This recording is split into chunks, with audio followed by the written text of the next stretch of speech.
Well, hello, everyone, and welcome to this very special Compassion and Choices webinar presenting the online play Wooden Nickels.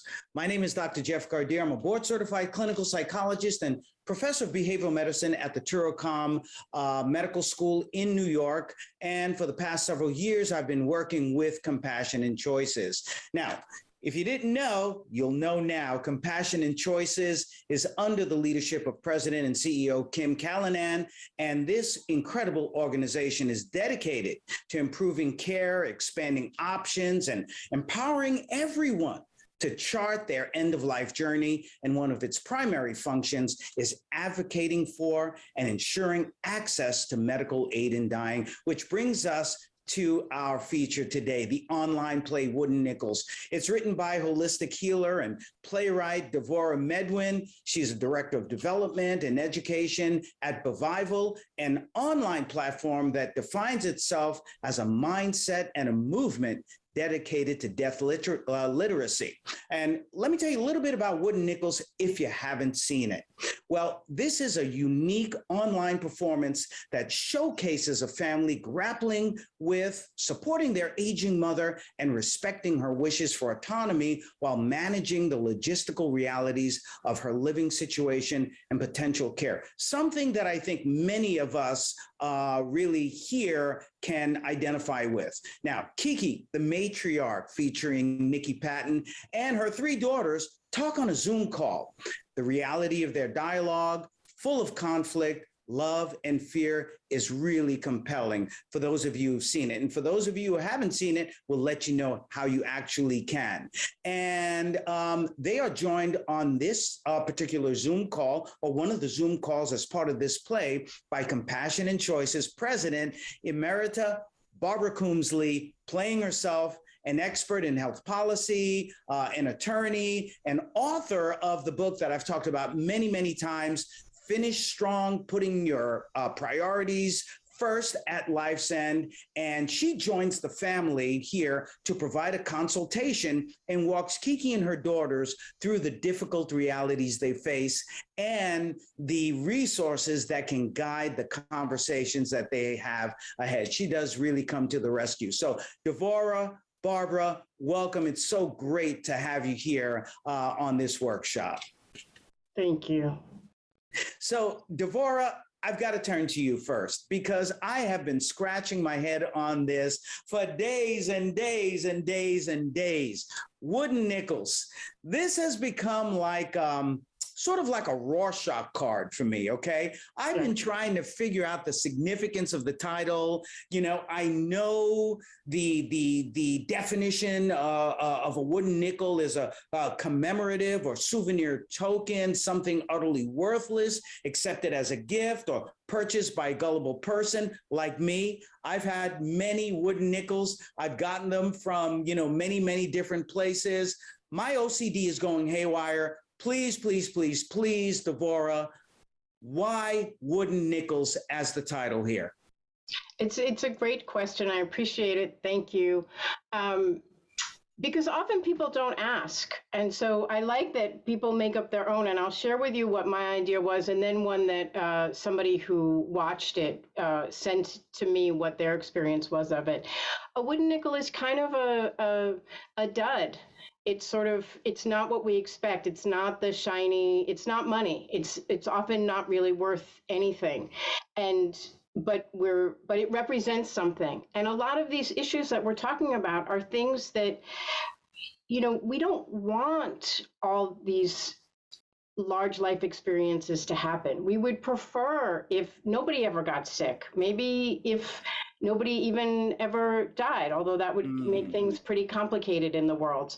But these are not, we're not looking to fix things. We're not trying to come up with solutions. We're really just wanting to show up for what is. This is the situation. It's kind of a bummer. It's kind of a dud. We wish we had the relationships with our families, that we were so at ease in communication. And I think this is what Compassion and Choices does so well in giving us role modeling for, well, what do we do when we get a wooden nickel? Well, here are the resources.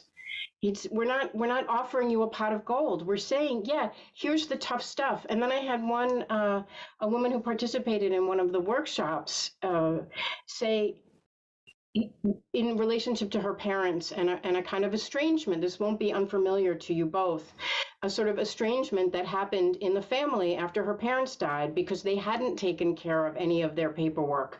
And two sisters who were very close, suddenly the relationship got estranged. And she said, I felt the splinters of those wooden nickels, that splintering of my family, that ouch that is still stuck in there these many years later, even though they loved each other so much. And this is the piece that we're really trying to create the examples for and the role modeling, so that we're not giving out gold, but here, what can we do with what we do have? What can we do with these wooden nickels?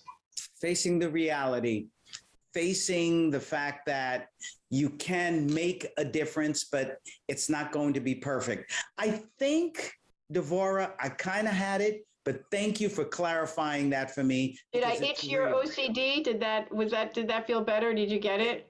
The OCD is perfect. And let me tell you, now I feel much better. Thank you so much. You're so welcome. But Barbara, as I talked about, also joined the family, and she also made things better. And she was able to get that wooden nickel, and I think maybe did give a few bits of gold, and we'll take a look at that in just a little bit. But Barbara, I've got to ask you, you've done some amazing things. You've been involved as an attorney, legislator, all the years with Compassion and Choices, all the things you've done with end-of-life care. What made you decide to be actually part of this reality kind of drama situation, not as an actress, but as you, playing you, but you were an actress too. What brought you to this? Well, I was acutely aware I'm not an actress, and so I really didn't have any choice but to play myself. And Devorah's play is so compelling and portrays a situation, a set of dialogues that I have participated in hundreds of times over the last 40 years. This was a wonderful opportunity to open that up, make that public, sort of pull back the curtain on this is what happens without violating anybody's privacy, without worrying about what revealing it might do to the people who were actually the participants. These people are actors. And so we can reveal what are likely scenarios, the rawness of their feelings, the difficulty of their relationships. So I thought of it as a great opportunity. I read Devorah's play. I think it's genius. The more I see it and the more I read it again, the more I realize it really is genius that Jeff was able to pull out these little snippets that are so meaningful. Thank you again for this terrific contribution, Devorah. Well, it's a real full circle, because while I was writing the play and doing all the research, this is years ago, I looked up Compassion and Choices, and I thought, okay, so clearly here are people who are doing the work that's needed.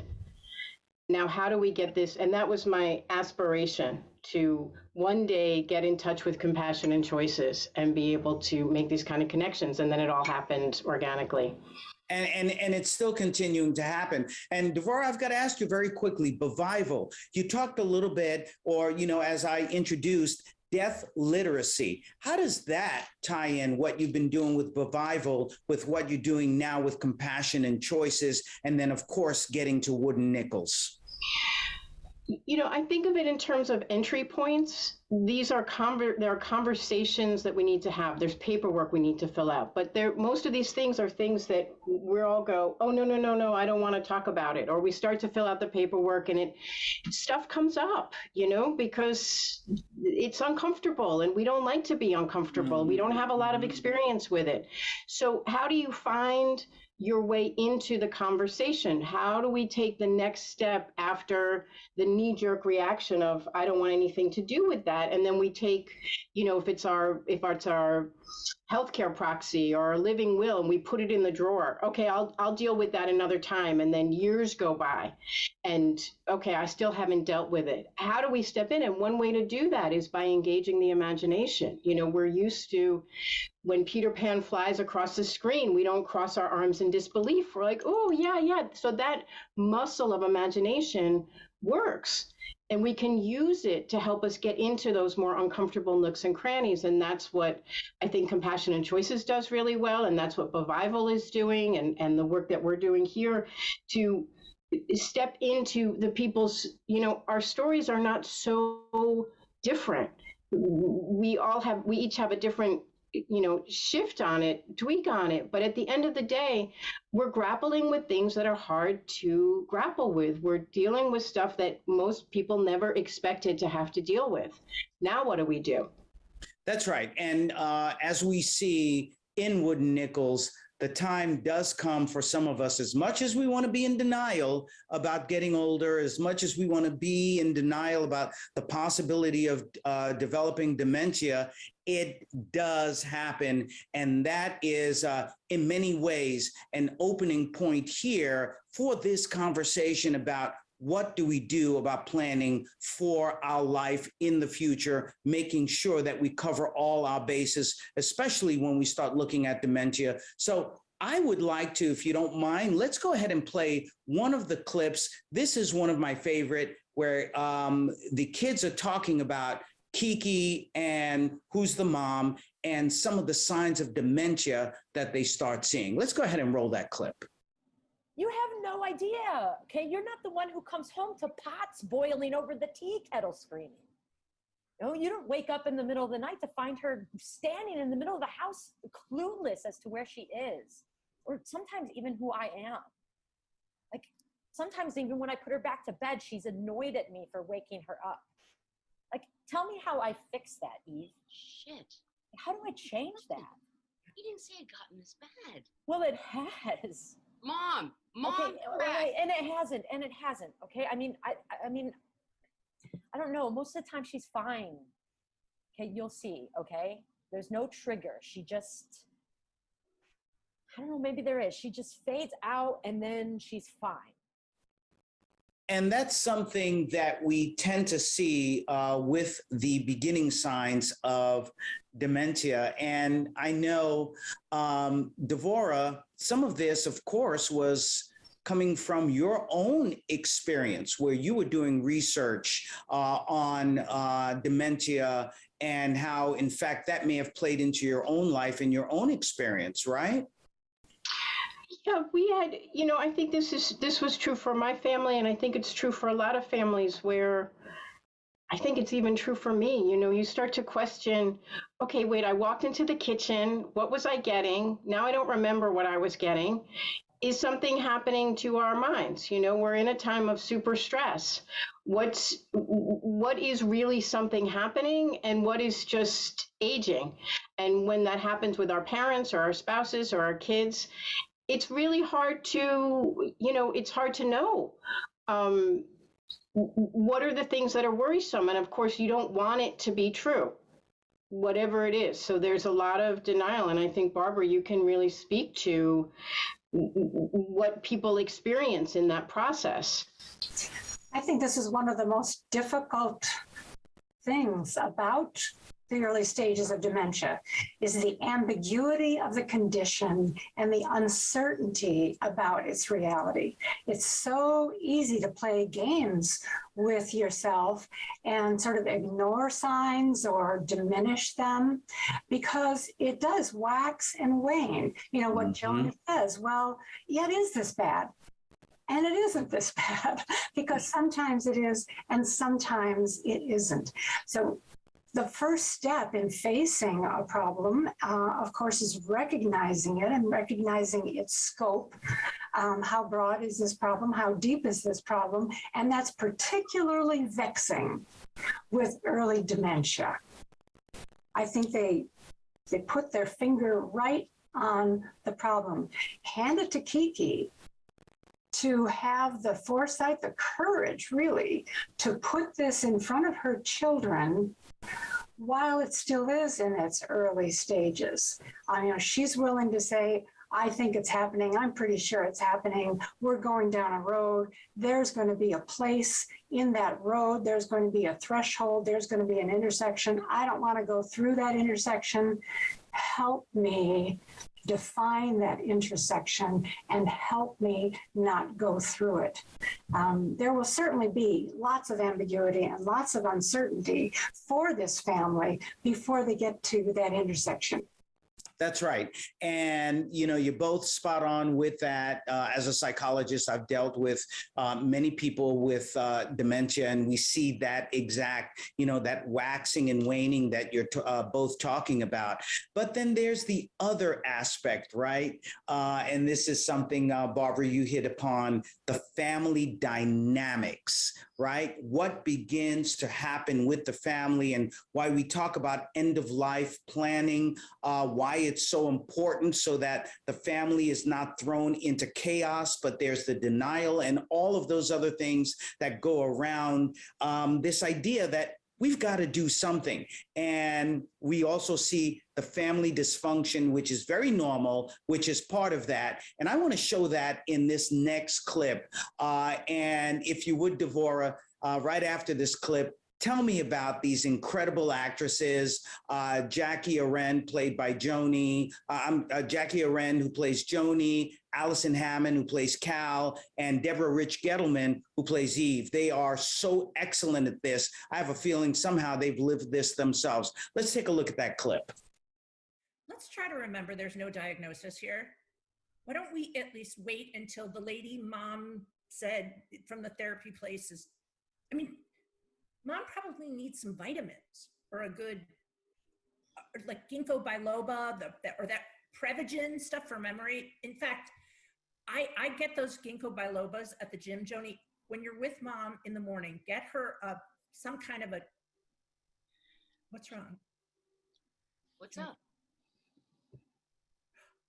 What's Oh up? God. You're pregnant. Really? That's the first thing you think? She's worse. Is she worse? Did the doctor say something? Joni, sweetheart, what is it? What did the doctor say? What's up? Okay, I have to move out. Oh, please.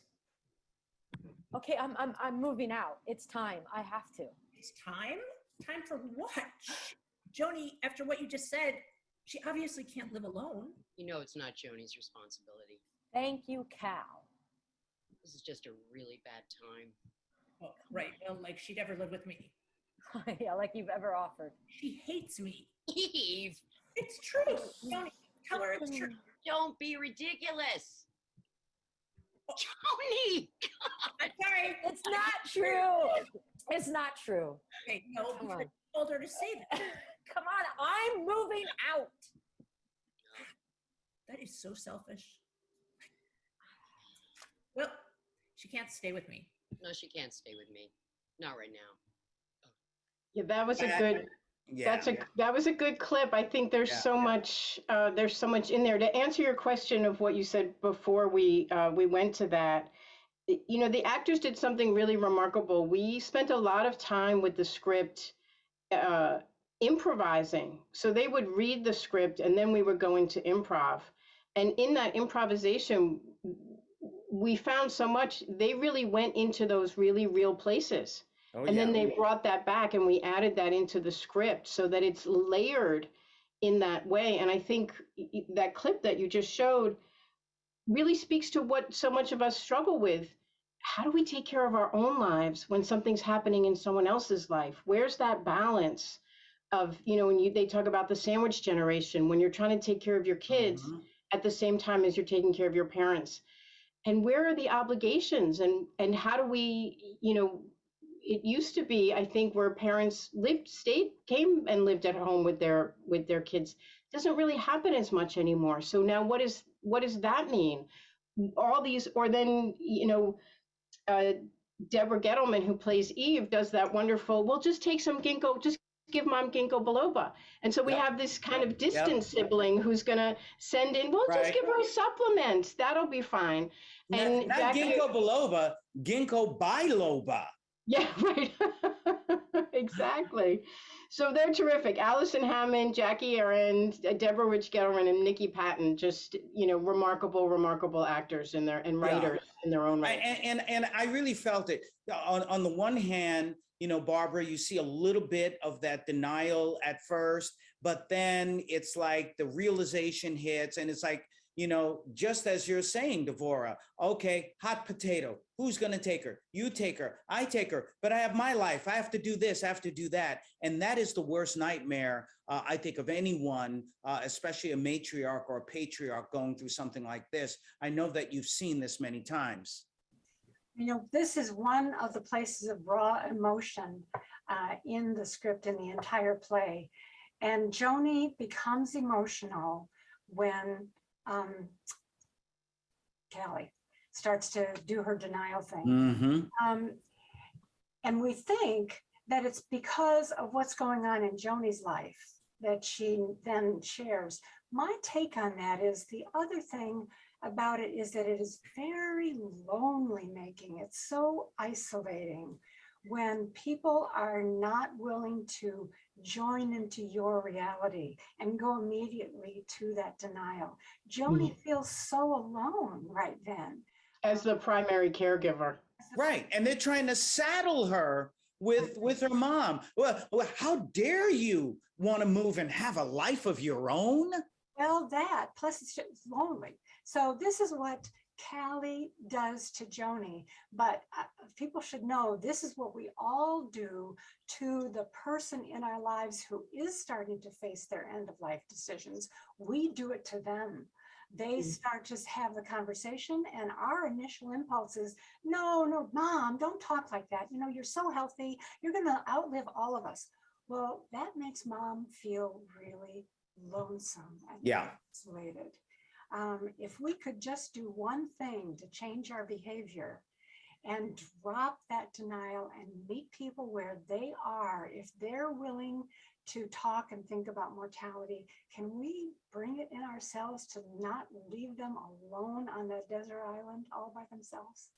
And that is the question, that is the advice, the sage advice, exactly, and what she looks for. I just want to remind folks that, we are going to have some really great conversation with all of you who have joined us today. Please begin dropping more of your comments into our Q&A function here. Anything that you'd like to comment on, any questions that you have of Devorah or Barbara, anything you want us to bring up, we really, really want to have you as part of this discussion. Another thing that I found was absolutely so sad, and Barbara, I think you can talk to this, is when you are in a state where there is not legal medical aid in dying, and you decide on your own what it is that you think you have to do. And I'd like to go ahead and show that clip and what that really does look like for so many people, and why we need to get this legislation passed in so many more states for legalizing medical aid in dying. So let's go ahead and go to the clip, if we can, on what she talks about as far as what Kiki is going to do. You haven't said you don't want me. Is that too much trouble to say? Maybe it is. Maybe it's too much trouble to say you don't want me.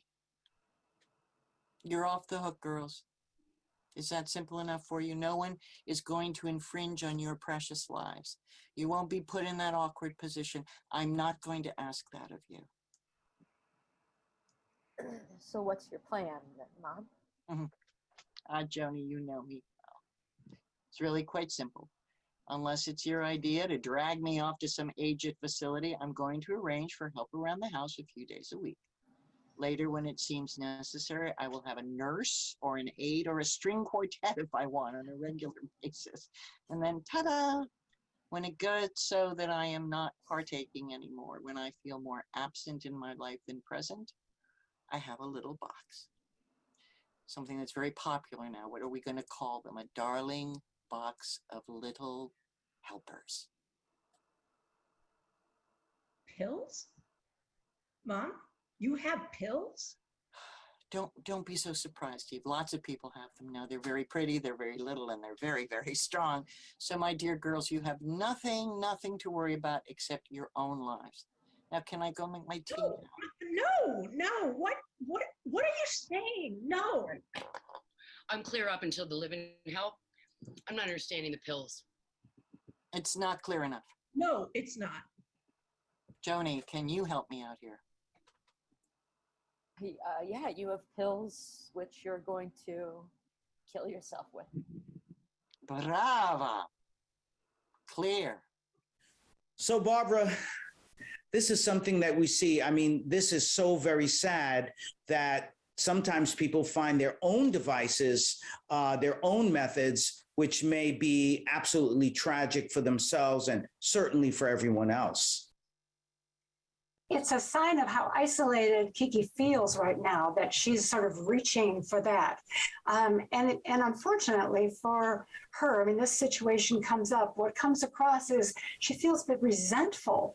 She doesn't want to be a burden to her daughters. She says, don't worry, you won't have to be burdened with me. I'm going to take care of it by myself. I'm going to find my pills and you won't have to worry about me. You just go on with your own lives. That's another really, sad, isolating thing. And so the challenge is to bring Kiki from that feeling of, I have to do it all myself, to a feeling of, I'm supported, I'm autonomous, I can make a plan for myself, and I'm loved and supported for who I am and what I want to do and where I am in my planning. So what we see is, Barbara, that you actually come to the rescue and you join the family in order to help them, guide them in the things that they should be doing. And I want to go ahead and show that clip. But when we come back, I've got to ask you, Devorah, was this part of your writing? Did you know that you were going to put Barbara in that particular clip? Let's go ahead and show that. It might not be a realistic plan. Accumulating pills is very rarely a realistic plan. If people get pills that are supposed to be effective on the internet, that's always a fraud. That's just always a fraud. But that's not to say that there aren't ways for you to die in a manner and, yes, even at a time that you would choose. There are lots of ways that people can manage their health care. They can stop taking medications. They can stop treatments. They can deactivate cardiac devices like pacemakers and defibrillators. And they can stop eating and drinking. All those things are legal in every jurisdiction. So it's important to think about a legal way to stay in control so that you don't put your daughters in jeopardy and they can be with you all the way to the end. Yeah, What have you? What have you? It's a couple of things. One, as Barbara has said, it's so isolating. So, and nobody really knows who to ask or the right way to do it. Or then we go on internet searches and you go down rabbit holes. So I really wanted the family to be able to have a reflection from, somebody who was neutral but with wisdom. And I think Barbara does you do such a beautiful job of that, Barbara, where you come in with all this really practical experience and information, and then people can choose what they want to do with it because they're informed. If you're not informed, it's all comes from an emotional place. And then the other piece, So let me ask you though, was it organic? Did you write it in that someone like Barbara would come in, or was that your collaboration with Barbara? It was, the script originally was just written as a play for the stage, just for people to enjoy as entertainment. And as we started using it more and more in workshops, it got on that edutainment piece of combining education in there. And then it seemed clear that, well, it's not enough to just see the family in their trauma. can we take them out and give an example of what happens when you actually get to work with a professional who knows what they're doing? Now what gets to be done? Let's show how much we can all learn, what's possible. And then let's go on and implement those pieces, because now you have the information. Now how do you implement it is the last part. So, when I approached Barbara about, will you come and play with us? It just all happened organically of, okay, well, here's what the family's saying. And I said, treat them like you would any other family that you were having a consultation with. And that's what she did. Right. And at this point, the family, they hear about pills, they hear that, oh, gee, mom is going to kill herself. They're going, whoa, whoa, they are out of control. So my main purpose in my introduction was just to slow that all down, calm that all down, say, there's no plan yet. We're just talking here. And this is the beginning of the conversation. It's not the end of the conversation. You will have lots of opportunity to work through your doubts, to all get on the same page, to come together as a loving family in some kind of a plan that works for everyone. And you did a fantastic job with it, Barbara. By the way, I do hear a rumor that you are up for a Tony, but we'll discuss that at another time.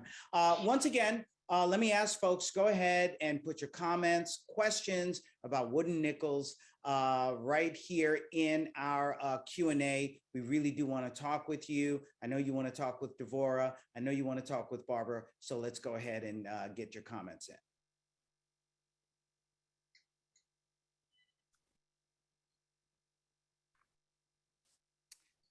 Yeah, so Devorah, of course, and Barbara, there are a ton of questions for you guys in the Q&A, and we'll go ahead and go to that. And I hope that you all are really enjoying this. One of the things that people have been sending to us while we've been talking is they thought they were going to see the film today. Actually, we sent emails out and asked people to go ahead and watch this film, of course, before, coming to us, watch the play before. So let me just go ahead and ask you, Devorah and Barbara, where can people who have not seen Wooden Nickels, where can they get the opportunity to watch it over and over and over again?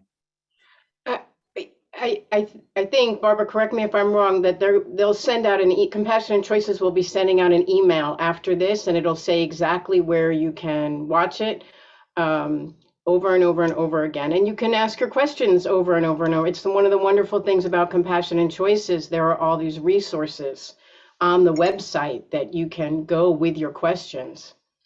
Absolutely. By the way, that website is the website that we have for Compassionate Choices, by the way, with all these sorts of resources, compassionatechoices.org. Click on resources, but you will get all sorts of information about Wooden Nickels too. And of course, Devorah will give you more of that information. Before we go to the questions, one more quick question for you, Devorah. I know that you've had a personal experience with Compassionate Choices before all of this began with Wooden Nickels. Can we talk a little bit about that? I know you talked about it just a bit, but can we expand on that? Yeah. Thank you for asking. I had this experience. I was going through, I really was going through this exact experience with my family, with my dad, as he was going through his dying process. And he talked about, in his mind, he was a lifelong meditator, and he thought, oh, this will just be like a long meditation. I'll go into meditation and I just won't come out of it. And in fact, dying turned out to be a more difficult process than that. And we didn't really know what to do. So I called, I was fortunate enough to be able to call Barbara and say, well, now what?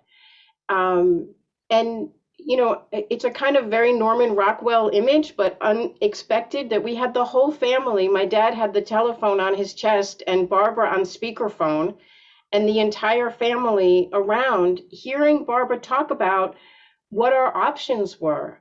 Being able to, my dad, my stepmother, my sister, we were able to ask our questions and have somebody reflect back to us the way that Barbara did in a really, and I'm so grateful to you always, Barbara, for this, because you were, there was no judgment, and it was calm, and it felt very normal. oh, this is what is supposed to happen. You get guidance in how to go through this journey.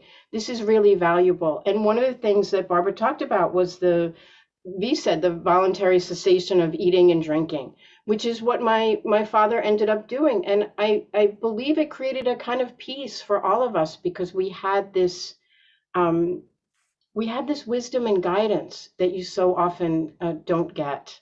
So always feel so much gratitude for that, Barbara. Thank you. It was an honor, Devorah. And, the decision that your family came to is certainly a decision that many families do. But sometimes we think of it as kind of the decision of last resort, because most people have some way that nature is working to advance the time of their death. But the reason they might linger for years in a state that they find completely unacceptable is because the doctors that they are working with assume that they want to fight nature. They don't want to succumb to the next natural process that comes along that would and could create a peaceful dying experience. So the next infection comes and is treated. The next decompensation of respiratory or cardiovascular system happens, and people are hospitalized, and they're revived again. They're brought back a tune-up. We would call this a tune-up. It takes a lot of concentration and pre-thought for a patient and their family to say, the next time I decompensate like that, let's let nature take its course. Can you keep me comfortable? Can I be in hospice instead? And that often comes as a great revelation and an absolute turning point in the course of an illness. If people wait for a certain amount of time and that opportunity doesn't occur, then sometimes, yes, people like your dad say, I'm tired of waiting anymore. It doesn't look like nature is really going to cooperate all that much. I don't have an appetite. I'm not interested in eating. I'm just going to stop. And that will weaken my body and gradually dehydrate my body. And I know that will cause a peaceful death. So that VSCD, voluntarily stopping eating and drinking, is often an option at the end of other options of declining or ceasing regular medical therapy. All right.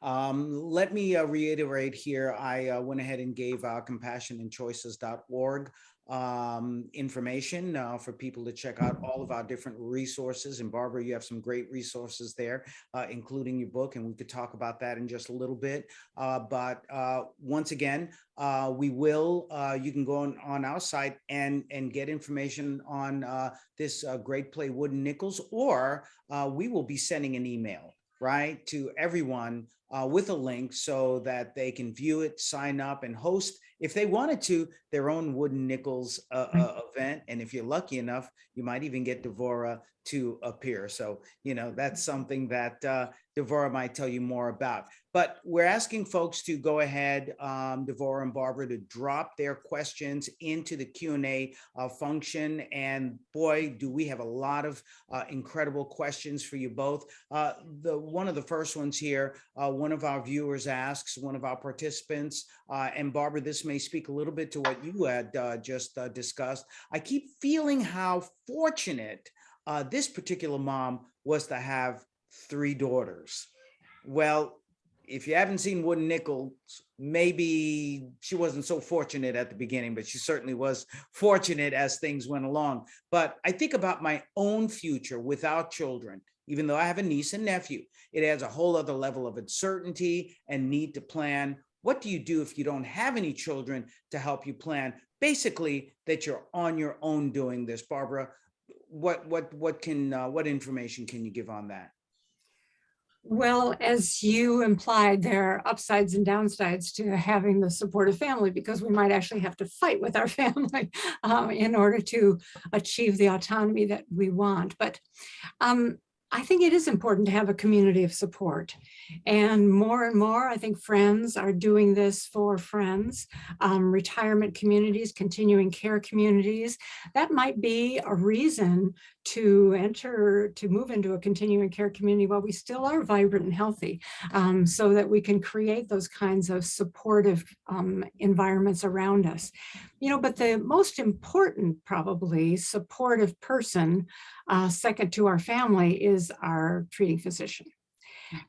If our treating physician is on our side, and if they are willing to be our partner in whatever path we choose, then whatever supportive services, be it hospice or home care, that all can be arranged. So if there's no family, I would certainly look to friends, but I would look to my doctor. And if my doctor is evasive, or it doesn't seem like that's the person who's going to be, a good partner in my choices while I'm healthy, that's a good time to find a doctor who will.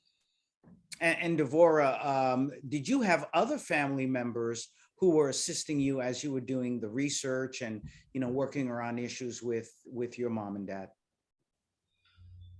Yeah, I'm fortunate that we never had that kind of estrangement in my family where things get difficult. But, something that I have heard recently from people, which was interesting to me, that even families that are really close, if there's not the opportunity to have good communication, or if paperwork and so on hasn't been filled out, especially after somebody dies, then there can create all this upset. So the preparation, somebody said once, it's the greatest gift you can leave to your kids, to your adult children, is to have taken care of all your end of life requirements. That's right. We get all this life insurance, we make all these plans, but we don't put together our living wills. We don't put together the end of life care. And a lot of these decisions are left to family members. And I can tell you the guilt that they feel at times in making certain decisions and speaking with the caregivers about types of medication and so on. It's something that lives with them for a very, very long time. So let's make sure that we try to minimize those situations. Libby asks, is it painful, Barbara, for a person to end their life through not eating and drinking? No, it isn't painful. It's remarkably peaceful. People don't die of starvation. People die of dehydration. And that's why in the process, it's very, very important to not take in hydration of any kind, not to suck on ice chips or anything like that. The sense of hunger lasts for about a day, and then it goes away. The sense of dry mouth is easily taken care of with, kind of local treatments to moisten the lips and moisten the mouth. People, by and large, report that it is a very, very peaceful process. It is important, and we do recommend that get your physician on board, get end-of-life care top-notch, get admitted to a hospice facility so that people can care for you in your own home, so that you can be sedated, you can have pain medication if there is any kind of pain, but with good support. Over and over again, the reports that we hear is that it's a peaceful time, it's a loving time, it's very unusual for the process to go on for more than 10 days, and it's an opportunity for the family to have perhaps some of the most meaningful experiences of their lifetime. And some people are really concerned if they cooperate with this particular form of moving towards end of life. Can they get into any kind of legal trouble? And we know your attorney, by the way, so this is something that you can answer. Right. Stopping and eating and drinking is perfectly legal in every jurisdiction. No one can force a person to eat if they don't want to eat. Force feeding is something that happens on hunger strikes in prisons and things like that. People who have their mental capacity have an absolute right to not eat and not drink, and they should not have the threat of any kind of forceful measures. Similarly, it is also legal in every jurisdiction to lend emotional and physical support for people who are making that decision. So every imaginable comfort measure for people who have made that decision is absolutely perfectly legal. We have never heard of any family member, any attendant ever facing any kind of legal questions, let alone any legal consequences for supporting their loved one in stopping eating and drinking. I guess this one would go to you, Devorah. David asks, was there a reason why you chose dementia, Alzheimer's disease, as the health issue to dramatize?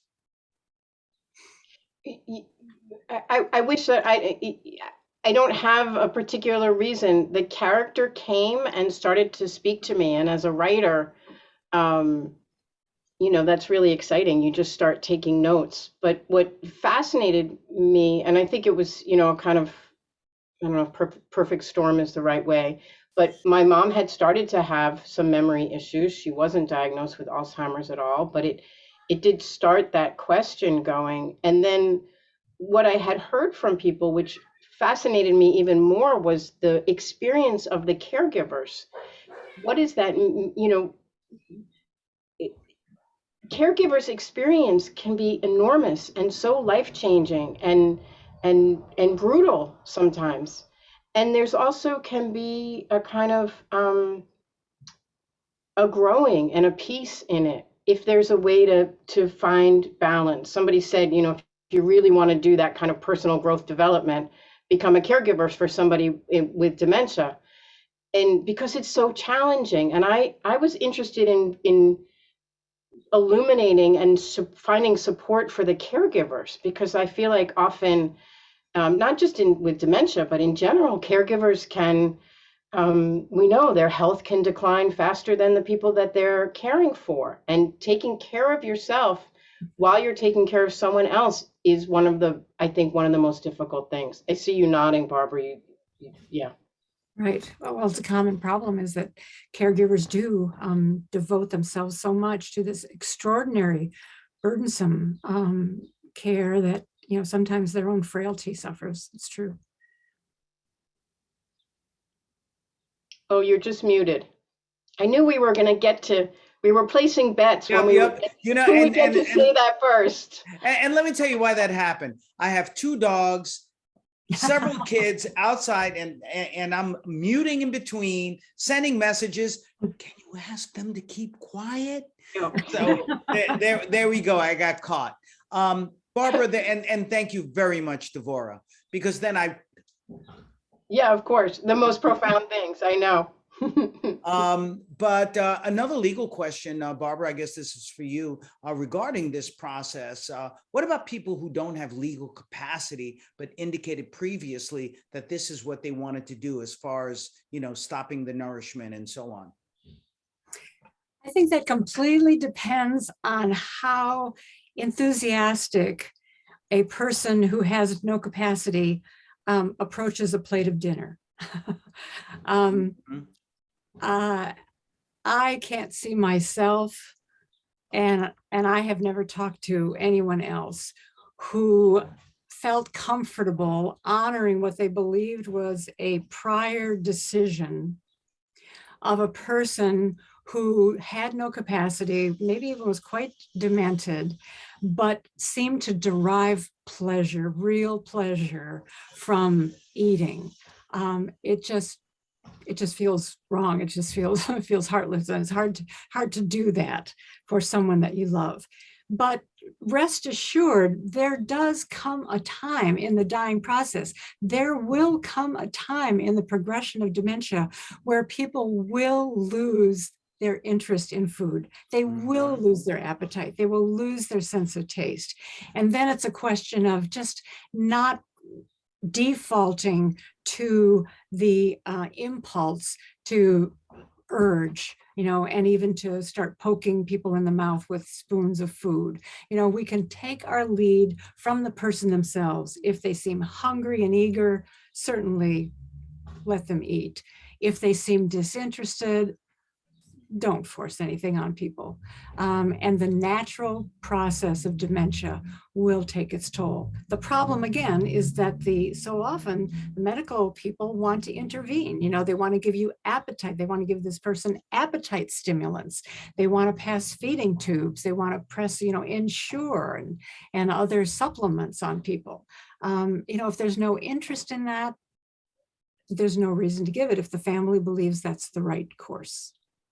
And I know one of the things that we deal with where, I teach at medical schools, different medical schools and so on, is the fact that too often our clinicians, our medical folks just don't get enough training on end-of-life care, understanding what that is all about, understanding that when someone makes a decision and they have a right over their bodies, we'll see how long that lasts with what's been going on with Roe v. Wade challenges, but they can refuse to eat, they can refuse feeding tubes, they have complete control over their bodies. But as you're saying, Barbara, and correct me if I'm wrong, you're the attorney here, but too often, our clinicians just don't have that understanding, and it really does have to begin not just at home, but also in the way that we train our doctors, so they're not handing cases over or saying that they don't want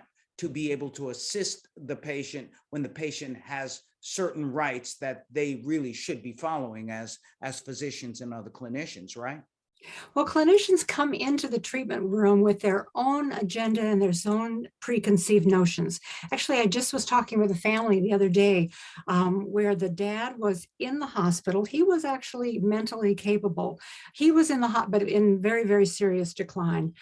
He was in the hospital for a urinary tract infection, and so he was getting IV antibiotics.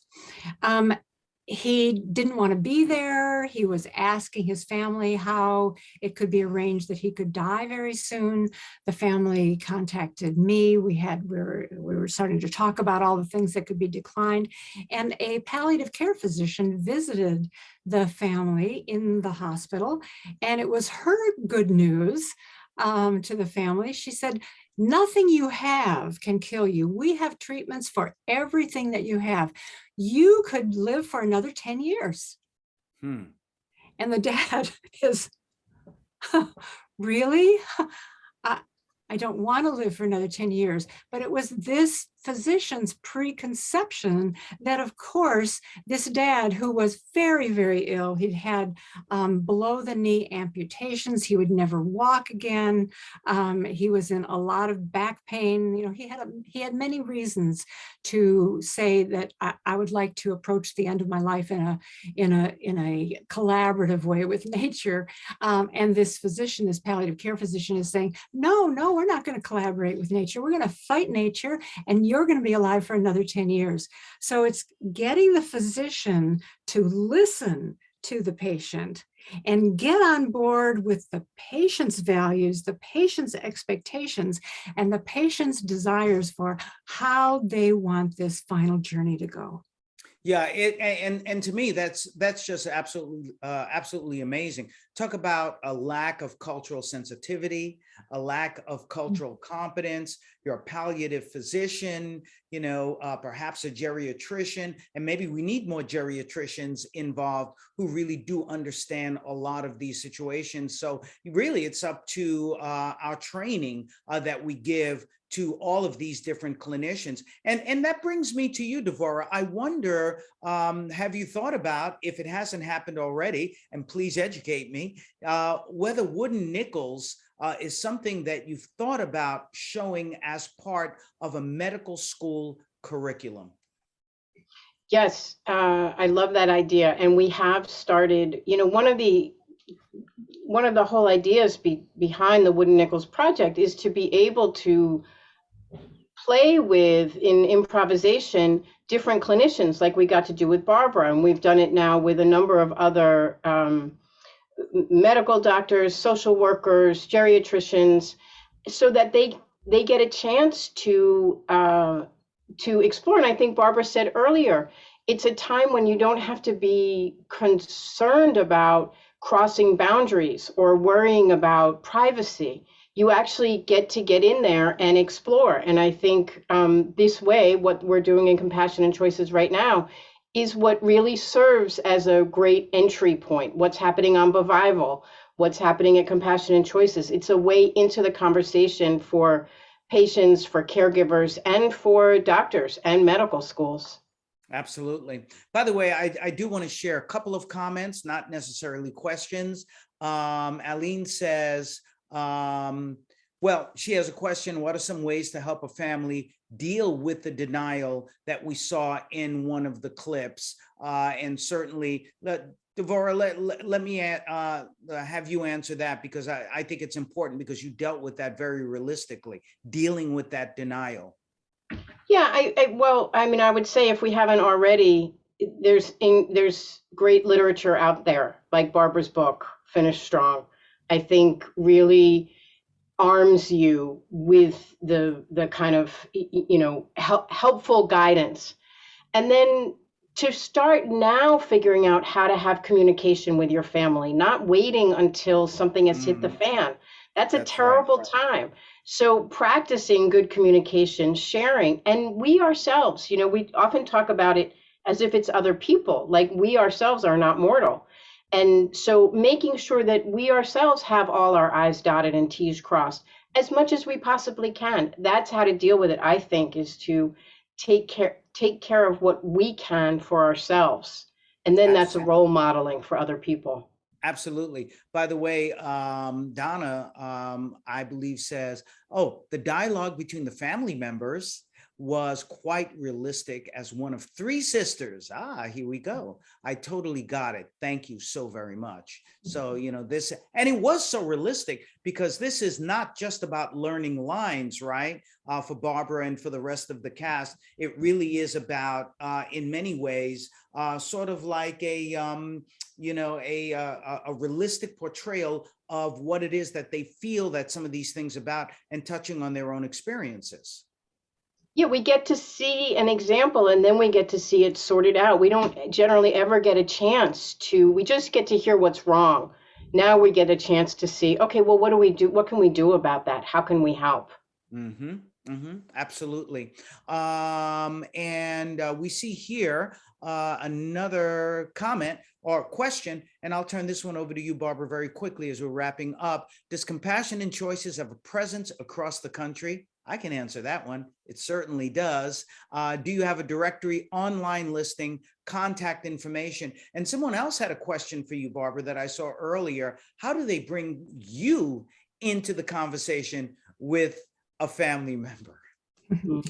Compassion and Choices has an entire department of consultation, and we have people who are working there, who have worked there for years, who are very, very skilled, highly skilled, very involved. They're better than I am at this, because they do it 8 hours a day, 5 days a week. So do not hesitate to reach out to Compassion and Choices. You can talk with the people in the consultation department, and they can help not only sort out these questions with the family, but also direct you to resources that will help in the long term as well. Absolutely. Devorah, we have about 30 seconds here. Future plans for Wooden Nickels that everyone seems to love and people are really identifying with. Oh, well, two come to mind. One is that we did do, in the future, we did a scene with the son comes in, because people were saying it's different with girls than it is with a son. And then the next one, maybe the future will be that we get to have Dr. Jeff come in and do a session with the family. I think that would love to have you talking to the characters. So maybe that's something we get to do. That would be wonderful. Would love to do that, and working with you and working with Barbara. Devorah Medwin, playwright of Wooden Nickels and senior executive of Bivival. You can go to bivival.com. Thank you so very much for sharing this gift with all of us. The great Barbara Coombs Lee, President Emeritus, Senior Advisor of Compassion and Choices. Thank you for all the incredible work that you do.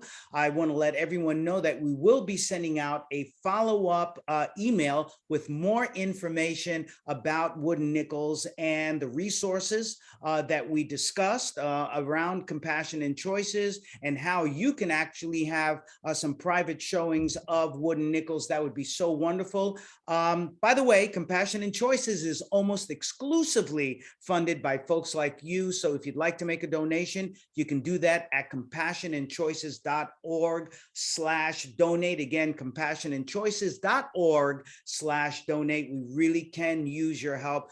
Thank you, audience, for being here. Thank you for everything that you've given to Compassion and Choices. And we will be talking to all of you once again. And please remember, it is all about compassion and choices for end of life. Thank you so much. Thank you.